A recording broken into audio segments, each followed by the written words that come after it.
হয়েছে, ব্যাপারটা কি বলেন? রিয়ামণিকে কোথায় ধরছেন আপনি? রিয়ামণি আচ্ছা, আপনি কি এলাকাবাসী না? আমি আপনাকে রেকর্ড করবো, আর বোনেরও আছে, ওরও আছে।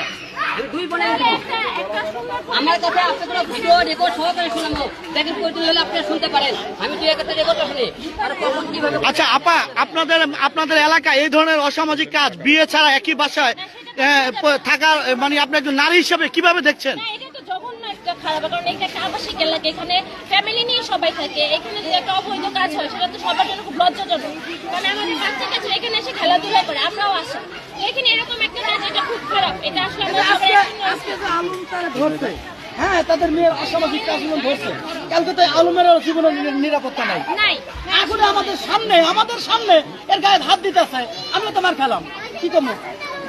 এত জীবনের নিরাপত্তা। আচ্ছা আলম ভাই, আপনি এই বিষয়ে কোনো আইনগত ব্যবস্থা নেবেন কিনা? অবশ্যই আইনগত, তারা যেমনই করে অবৈধ কাজ করতে, অবৈধ ভিডিও ফুটেজ তারা দুই বোন যে বাসা অবৈধ করে এবং এই বাসার মধ্যে বাইরে যে অবৈধ করে সেই সমস্ত প্রমাণ আছে। এবং সে আমার মাকে যা ইচ্ছে তাই আমাকে গালি গালাজ করছে, সে অডিও ভিডিও সবই আছে। আমি আপনি করে সবাইকে দেয়া অবশ্যই আজকে এখান থেকে শেষ করে আপনি হাতিঝিল থানায় দেয় আইনগত ব্যবস্থা নেবেন। আচ্ছা, এই যে এখন হচ্ছে এখানে সবাই কিন্তু আমরা আবাসিক কাজ কিভাবে করতে, কে মানবে বলেন? কেউ মানবে না, কিছু করেন কেউ মানবে না। আচ্ছা, এটা কি আপনারা বিয়ে ছাড়া আপনাকে একই ফ্ল্যাটে একটা ছেলে একটা মেয়ে থাকে, আপনারা এটাকে কি মনে করছেন?